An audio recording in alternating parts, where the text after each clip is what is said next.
there's another issue that's been on our minds and was on our minds during my presidency, and that is the issue of race in America, and how communities of color are policed, how police are interacting and oftentimes acting in ways that are racially biased. And after the George Floyd tragedy,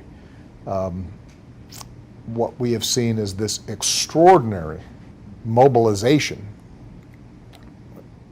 across the country of people of every walk of life, every race, every creed, who say, we're past time to do something about this. We understand we're not going to fix it all in one day, but we're going to take this seriously and we're going to start now. And we had experiences with this during my administration.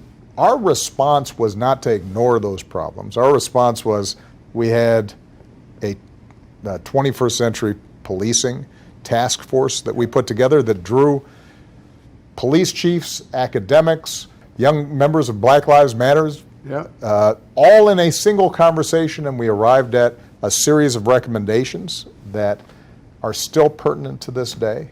We got through the notion that if a police department was engaging in a practice and a pattern that was in violation of basic civil rights and civil liberties, the Justice Department of the United States of America, the federal government, would intervene and stop it. Right. He has warned of an invasion along the southern border. He has posted racist tweets about 4 women of color in Congress. And he attacked U.S. Representative Elijah Cummings' majority black district in Baltimore, calling it a rat and rodent-infested mess. Those in highest levels of the government must stop invoking fear, using racist language, and encouraging reprehensible behavior.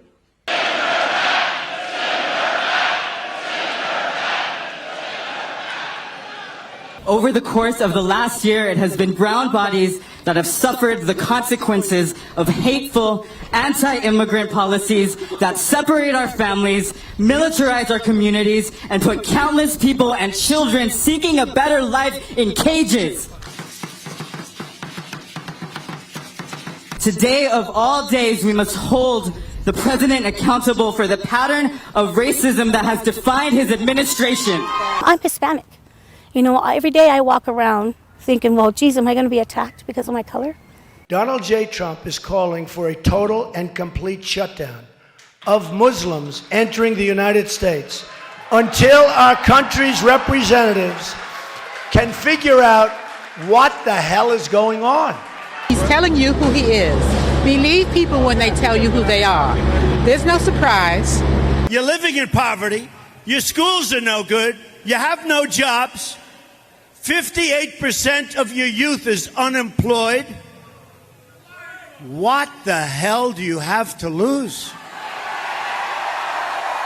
I got someone yell at me the day after the election, and so that was definitely a shock, but and I also had my children experience racism in their school. A bunch of parents and I have been working ever since the last presidential election to really have the school take a stand for anti-racism, but yeah, it's definitely grown over the last few years. I am the least racist person there is anywhere in the world.